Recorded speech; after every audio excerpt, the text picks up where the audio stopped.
नमस्कार, के न्यूज के खास स्पेशल रिपोर्ट में आपका स्वागत है और मैं हूं मनोज मानस। आज हम फिर हाजिर हैं देश विदेश की कुछ खास और अहम खबरों के साथ। और आज हम सबसे पहले बात करेंगे भारत और ब्रिटेन के बीच फ्री ट्रेड एग्रीमेंट यानी कि एफटीए की।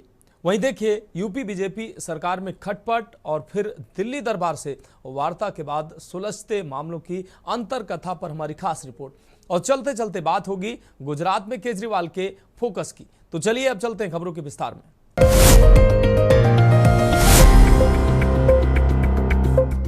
तो स्पेशल रिपोर्ट में पहली अहम रिपोर्ट की बात कर लेते हैं। भारत और ब्रिटेन के बीच फ्री ट्रेड एग्रीमेंट यानी कि एफटीए हो गया है। पीएम मोदी और ब्रिटेन के प्रधानमंत्री कीर स्टारमर की मौजूदगी में लंदन में एग्रीमेंट पर दस्तखत हुए हैं। इसे लेकर दोनों देशों के बीच 3 साल से बातचीत चल रही थी। ये खास और अहम रिपोर्ट देखिए। Bharat Britain free trade deal का पूरा घटनाक्रम। जनवरी 2022 में वार्ता शुरू हुई, लेकिन राजनीतिक कारणों और चुनाव के चलते बार बार रुकी संचालित हुई। मई 2024 में 26 अध्यायों में से ज्यादातर विवादों को सुलझा लिया गया। वार्ता 14 जनवरी 2025 को फिर शुरू हुई। 6 मई 2025 में पीएम मोदी ने घोषणा की कि समझौता अंतिम रूप ले चुका है। 24 जुलाई 2025 को लंदन में पीएम मोदी और ब्रिटिश पीएम कीर स्टारमर की मौजूदगी में औपचारिक रूप से समझौते पर हस्ताक्षर किए गए। प्रधानमंत्री नरेंद्र मोदी ब्रिटेन के 2 दिनों के दौरे पर हैं। इस दौरान उन्होंने ब्रिटिश पीएम कीर स्टारमर से लंदन में मुलाकात की। मुलाकात के दौरान दोनों नेताओं ने द्विपक्षीय वार्ता के दौरान फ्री ट्रेड डील समझौते पर साइन किए, जो कि भारत और ब्रिटेन के लिए काफी महत्वपूर्ण है। क्या होता है एफटीए? एफटीए 2 देशों के बीच कारोबार को आसान बनाने वाला करार है। इसके तहत दोनों देश एक दूसरे के प्रोडक्ट पर लगने वाली इंपोर्ट ड्यूटी, टैरिफ या टैक्स को कम करते हैं या खत्म करते हैं। इस समझौते से चमड़े, जूते और कपड़ों का कम दरों पर एक्सपोर्ट संभव होगा, जबकि ब्रिटेन से विस्की और कारों का इंपोर्ट सस्ता हो जाएगा। मोदी कैबिनेट ने हाल ही में एफटीए को मंजूरी दी थी। इस समझौते पर हस्ताक्षर के बाद इसे ब्रिटिश संसद से मंजूरी लेनी होगी, जिसके बाद यह समझौता लागू होगा। और भारत और यूके मिलकर के एक नए इतिहास की नींव डाल रहे हैं। एक्सेलेंसी, इस 1 वर्ष में हमें तीसरी बार मिलने का मौका मिला है। ये अपने आप में मैं इसे बहुत महत्वपूर्ण मानता हूं। और यूके और भारत, हम एक प्रकार से नेचुरल पार्टनर हैं। आज हमारे संबंधों का एक ऐतिहासिक दिन है।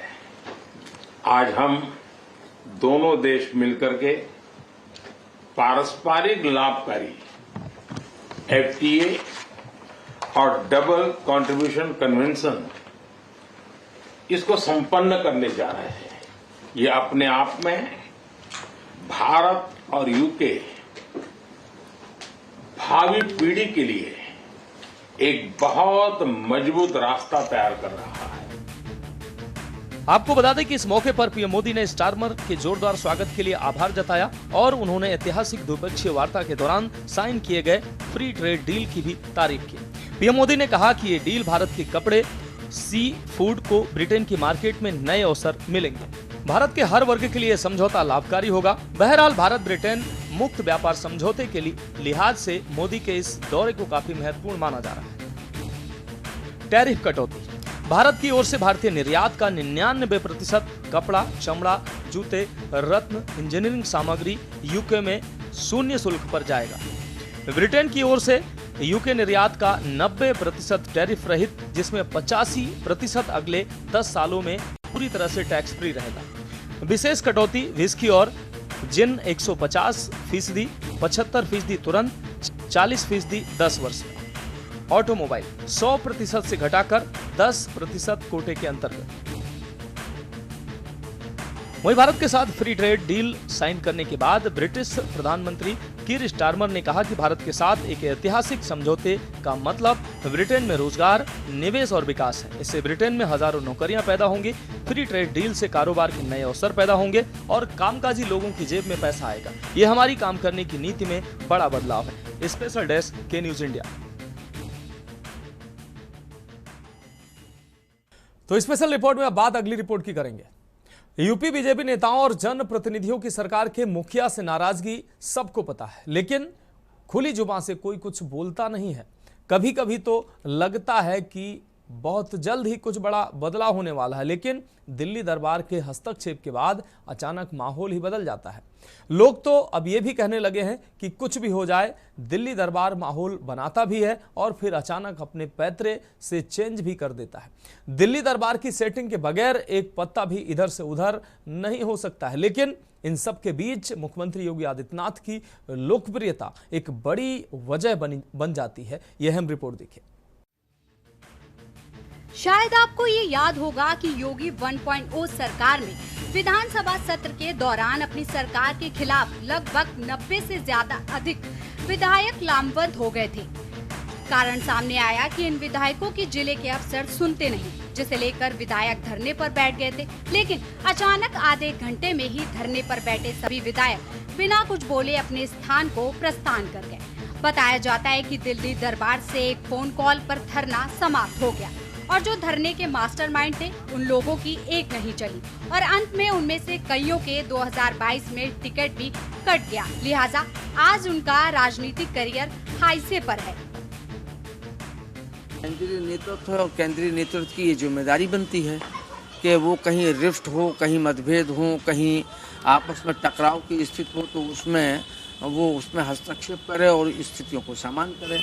लेकिन ये भी इतना सच है कि जनप्रतिनिधि जो हैं, चाहे वो विधायक हों, एमपी हों, एमएलए हों, पार्टी के पदाधिकारी हों, कार्यकर्ता हों, उनके मन में घनघोर नाराजगी अधिकारियों के प्रति, ब्यूरोक्रेसी के प्रति है, क्योंकि वो उनको बिल्कुल लिफ्ट नहीं देते, उनकी सुनते नहीं, उनको टहला देते हैं, घुमा देते हैं या उनके काम नहीं होते। तो ये नाराजगी इसीलिए जब उसमें था तब लगभग 100 विधायक, विधानसभा का सत्र चल रहा था, हम सब लोग वहाँ लॉबी में जब पता लगा तो हम लोग वहाँ से भाग के आए तो देखें चरण सिंह की मूर्ति के पास जो है वहाँ सब धरने पर बैठे हुए थे। तो उन लोगों की नाराज़गी थी कि अधिकारी हमारे सुनते नहीं हैं, हमारे ज़िलों के, हमारे क्षेत्र के काम नहीं होते हैं और वो लोग काम नहीं करते हैं, दूसरों के काम कर देते। तो ये तो तब भी थी, लेकिन ये बात सही है कि जब धरने पर बैठे थे उसके थोड़ी देर के बाद ही वो धरना टाइम फिक्स हो गया था। आपको बता दें कि इसी तरह संगठन में भी हुआ। यूपी बीजेपी संगठन में कई लोग अपनी ही सरकार में तैनात अफसरों की तानाशाही की बात करते थे, लेकिन उनका भी वही हाल हुआ कि संगठन में जिस पद पर थे उस पद को गंवाना पड़ गया। आज भी वो अपने घर पर बैठकर संगठन की राजनीति और सरकार की आलोचना दबी जुबान से करते हैं। कहते हैं कि जब तक दिल्ली दरबार में अच्छी सेटिंग नहीं होगी तब तक ऐसे ही रहना पड़ेगा।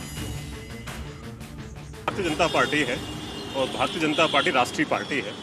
जो राष्ट्रीय पार्टियां होती हैं वो कोई एक व्यक्ति के ओरिएंटेड नहीं होती है और जब एक व्यक्ति को ओरिएंटेड नहीं है तो नेचुरली उसका निर्णय उनका एक डेमोक्रेटिक तरीके से संसदीय व्यवस्था है, पार्टी का आंतरिक लोकतंत्र है और पार्टी के एक संगठन का एक तौर तरीके है।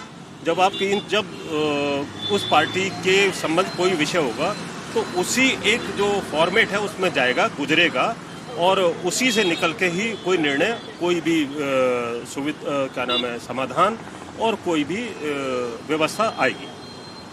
अच्छा, रही बात ये कि केंद्रीय क्यों, जो ये तो मैंने आपको बता दिया कि क्योंकि ये राष्ट्रीय पार्टी है इसलिए भारतीय जनता पार्टी के साथ होता है। आपको बता दें कि ताजा मामला सीएम योगी और डिप्टी सीएम केशव प्रसाद मौर्य का ले तो केशव की खुद की सेटिंग होने के चलते उनका मामला फिट बैठ गया। कई बार ऐसे मौके आए जब दोनों नेताओं के मनमुटाव के चर्चे खूब हुए, लेकिन दिल्ली दरबार ने ऐन मौके पर ही एंट्री कर माहौल को चेंज कर दिया। आज भी बीच बीच में कुछ अफवाह उड़ती रहती है, लेकिन दिल्ली दरबार तक मामला पहुंचने पर अफवाहों को विराम लग जाता है। बीच में 1-2 मंत्री भी दिल्ली दरबार में सेटिंग कर दौड़ लगाए, फिर मामला सुलझ गया।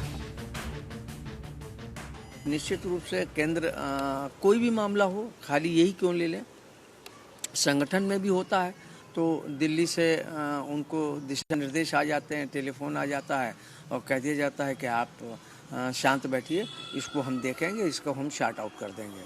लेकिन वो तात्कालिक एश्योरेंस हो जाता है और समस्याएं कुछ सॉल्व होती हैं, अधिकांश नहीं हो पाती।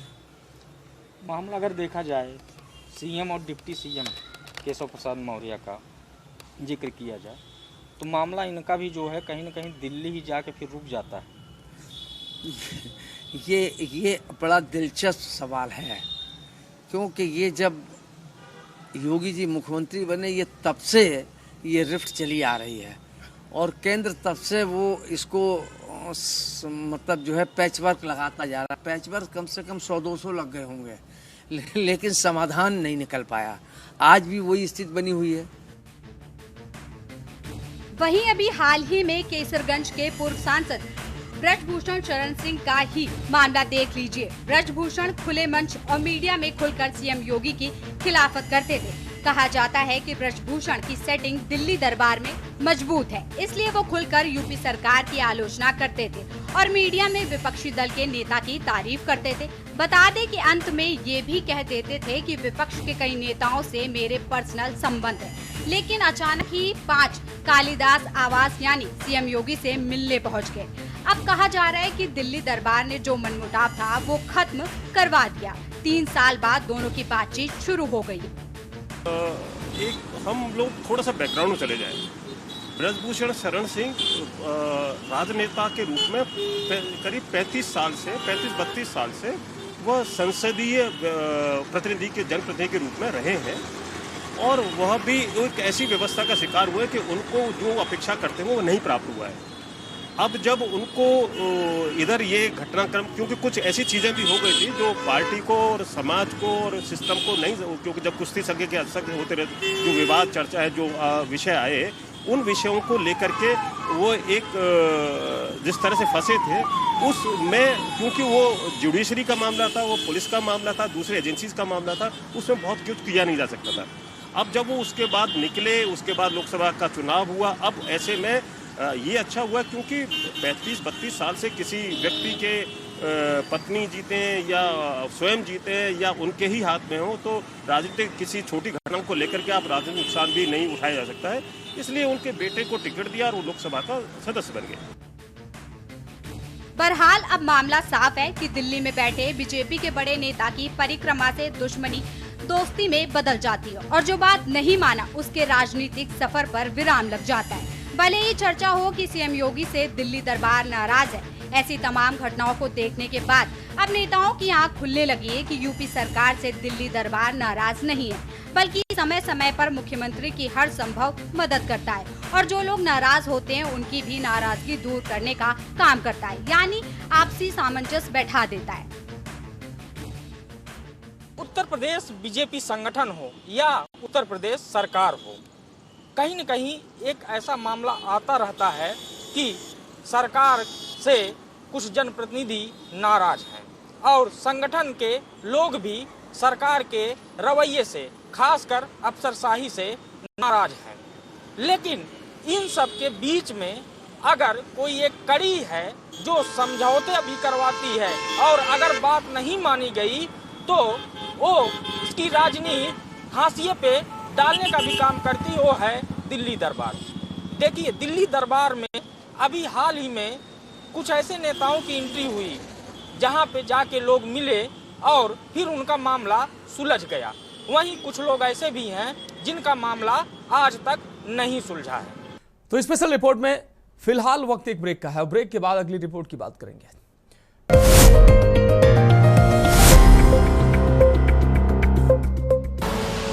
आप देख रहे हैं के न्यूज, खबरों का सारथी। अब बात करेंगे अगली अहम रिपोर्ट की। दिल्ली में मिली मात के बाद कुछ महीनों के लिए आप संयोजक अरविंद केजरीवाल सियासी सीन से गायब से हो गए थे, लेकिन इधर वो फिर से सक्रिय हो गए हैं।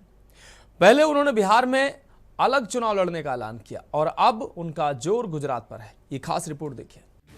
आपकी गुजरात में धमक कितनी है सरदार?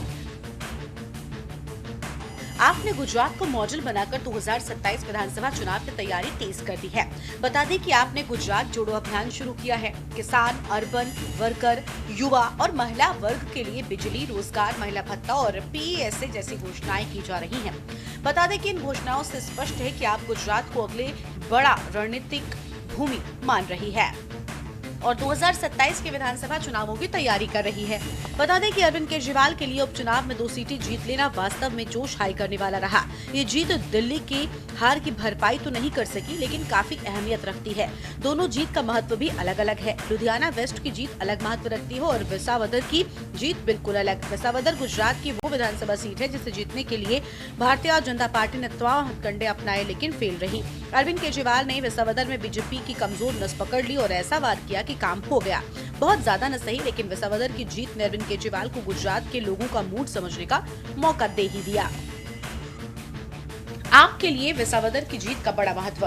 विसावदर गुजरात के पूर्व मुख्यमंत्री केशुभाई पटेल का गढ़ रहा है। 1995 और 1998 में केशुभाई पटेल बीजेपी के टिकट पर ही विधानसभा पहुंचे थे। 2007 तक इस सीट पर बीजेपी को ही जीत मिली। 2012 केशुभाई पटेल ने अपने गुजरात परिवर्तन पार्टी बनाई और ये सीट बीजेपी के हाथ से निकल गई। केशुभाई पटेल के इस्तीफे के बाद 2014 में उपचुनाव हुआ तो विसावदर कांग्रेस ने जीत लिया। 2022 में ये सीट आम आदमी पार्टी के हिस्से में आ गई। केजरीवाल की गुजरात चुनाव में दिलचस्पी क्यों? अरविंद केजरीवाल ऐसे वक्त गुजरात के 2 दिन के दौरे पर रहे हैं जब आम आदमी पार्टी बिहार की सभी सीटों पर चुनाव लड़ने की तैयारी कर रही है। सवाल है कि क्या आम आदमी पार्टी को यूपी बिहार में उम्मीद नहीं है? क्या कांग्रेस की मौजूदगी से ही आम आदमी पार्टी की रणनीति बनती है? चुनावी अहमियत के लिहाज से अभी तो सबसे महत्वपूर्ण बिहार है। बिहार के बाद पश्चिम बंगाल और केरल का नंबर आता है, लेकिन अरविंद केजरीवाल ने गुजरात के दौरे को प्राथमिकता दी। निश्चित तौर पर उपचुनाव में गुजरात की विसावदर सीट जीतने के बाद अरविंद केजरीवाल का कर्तव्य बनता है कि वो वहाँ के लोगों की समस्याओं को समझें, मुश्किल वक्त में गुजरात के लोगों के बीच मौजूद रहें। ऐसा करने से लोगों को अरविंद केजरीवाल का साथ मिलेगा, आम आदमी पार्टी को बीजेपी के खिलाफ राजनीति का मौका भी। लेकिन जहां पहले चुनाव हो रहा है उधर झांकना भी नहीं है और गुजरात के लिए 2 दिन का दौरा प्लान हो जाता है। बेशक अरविंद केजरीवाल को ये हक है कि वो कहां राजनीति करते हैं और कहां नहीं। राजनीति तो कोई वही कर पाएगा जहां उसे कुछ उम्मीद होगी और प्रभाव होगा। हालांकि अगर बिहार से अरविंद केजरीवाल को कोई उम्मीद नहीं है तो सूबे की सभी 243 सीटों पर चुनाव लड़ने की घोषणा करने का क्या मतलब है? आज साबरकांठा की भूमि न्याय मांग रही है, अपना हक मांग रही है, सम्मान मांग रही है। अभी कुछ दिन पहले साबर डेयरी में एक बहुत दर्दनाक और दुखद वारदात हुई जब पशुपालक खेडूत भाई बड़ी संख्या में अपना हक मांगने के लिए सरकार के पास प्रदर्शन करने के लिए पहुंचे तो इस भ्रष्टाचारी सरकार ने, निर्दयी सरकार ने, क्रूर सरकार ने उनके ऊपर लाठीचार्ज कर दिया। गरीब खेडूत भाइयों के ऊपर लाठीचार्ज कर दिया, आंसू गैस के गोले छोड़े, जिसमें हमारा एक गरीब पशुपालक खेडूत भाई अशोक चौधरी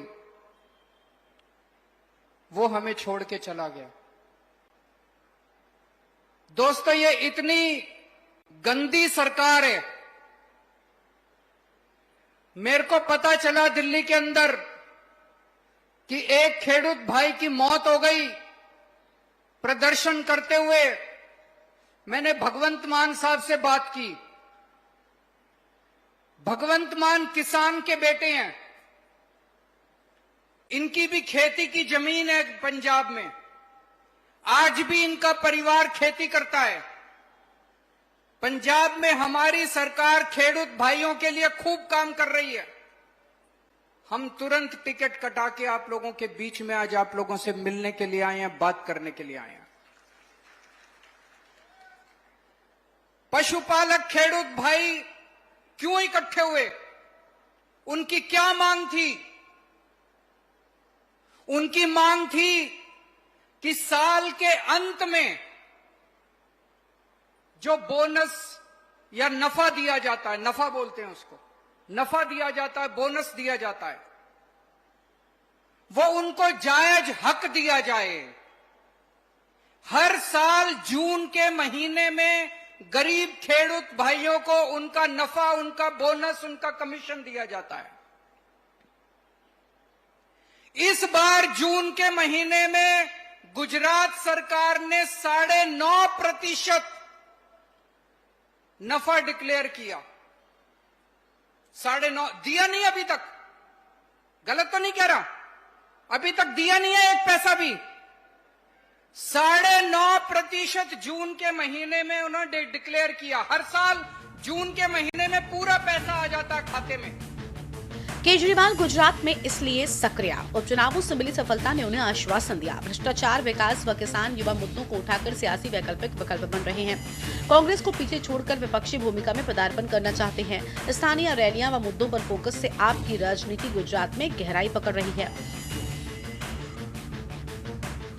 आपको बता दें कि सबसे बड़ा सवाल यह है कि क्या अरविंद केजरीवाल की यूपी और बिहार की चुनावी राजनीति में बिल्कुल भी दिलचस्पी नहीं है, और अगर ऐसा ही है तो आम आदमी पार्टी के बिहार की सभी सीटों पर चुनाव लड़ने का मतलब क्या है। बहरहाल गुजरात के मोडासा में आम आदमी पार्टी की तरफ से किसान पशुपालक महापंचायत का आयोजन किया गया। महापंचायत में केजरीवाल के साथ पंजाब के मुख्यमंत्री भगवंत मान भी पहुंचे।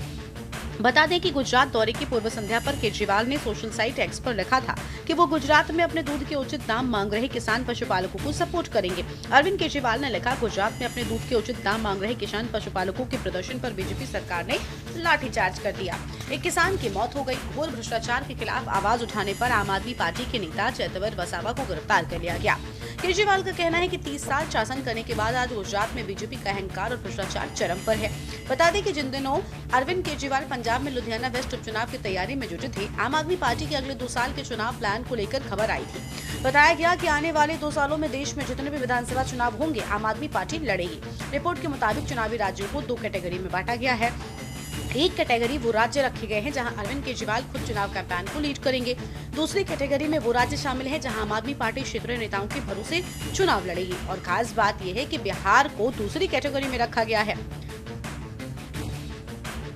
बिहार के बजाय गुजरात में ज्यादा संभावना है। क्या ये अजीब नहीं लगता कि अरविंद केजरीवाल बिहार की सभी सीटों पर आम आदमी पार्टी के चुनाव लड़ने की घोषणा करके बैठ जाते हैं। काफी पहले एक बार जब अरविंद केजरीवाल पंजाब चुनाव को लेकर आम आदमी पार्टी की तैयारियों के बारे में मीडिया को जानकारी दे रहे थे तो एक सवाल यूपी को लेकर भी हुआ था। तब केजरीवाल का कहना था कि उत्तर प्रदेश में आम आदमी पार्टी के लिए बैंडविड्थ नहीं है, और लगता है कि आज तक उस बात पर कायम है। बिहार चुनाव पर भी वही बात लागू होती है। आपको बता दें कि 2022 के विधानसभा चुनाव में गठबंधन के लिए संजय सिंह और अखिलेश यादव के बीच मीटिंग हुई थी, लेकिन बात नहीं बनी। 2024 के लोकसभा चुनाव में अरविंद केजरीवाल ने लखनऊ में अखिलेश यादव के साथ में प्रेस कॉन्फ्रेंस भी की थी और स्वाति मालीवाल के सवाल पर उनका बचाव भी किया था। 2025 के दिल्ली विधानसभा चुनाव में तो अखिलेश यादव ने अरविंद केजरीवाल के लिए प्रचार भी किया था, लेकिन अभी तक आम आदमी पार्टी को दिल्ली के अलावा पंजाब, गुजरात और गोवा में भी एक्टिव देखा गया। अब गोवा पर कम जोर नजर आता है। दिल्ली से सत्ता गंवाने के बाद ज्यादा जोर पंजाब पर होना तो बनता है, उसके बाद गुजरात पर नजरें टिकी हैं। सवाल यह है कि यूपी बिहार में कांग्रेस कमजोर है, इसलिए अरविंद केजरीवाल चुनावी राजनीति से दूरी बना लेते हैं। और क्या इसलिए भी क्योंकि यूपी बिहार की कास्ट पॉलिटिक्स में अरविंद केजरीवाल आम आदमी पार्टी को फिट नहीं पाते हैं। बहरहाल सच तो यही लगता है। अरविंद केजरीवाल कामयाब वहीं होते हैं जहां कांग्रेस प्रभावी होती है। दिल्ली से पंजाब और गुजरात तक ये देखा जा चुका है। वहीं पंजाब में पहले कांग्रेस को ही टक्कर देकर नंबर 2 पर पहुंचे और फिर सत्ता भी हासिल कर लिया। गुजरात में भी जो 5 सीटें आम आदमी पार्टी ने जीती वो कांग्रेस के हिस्से की ही थी। 2017 के चुनाव में बीजेपी को 100 सीटों से कम पर रोक देने वाले राहुल गांधी की कांग्रेस को अरविंद केजरीवाल ने 17 सीटों से आगे बढ़ने नहीं दिया। स्पेशल डेस्क के न्यूज इंडिया। तो स्पेशल रिपोर्ट में आज के लिए मेरे साथ इतना ही। मुझे दीजिए इजाजत और आप देखते रहिए के न्यूज इंडिया।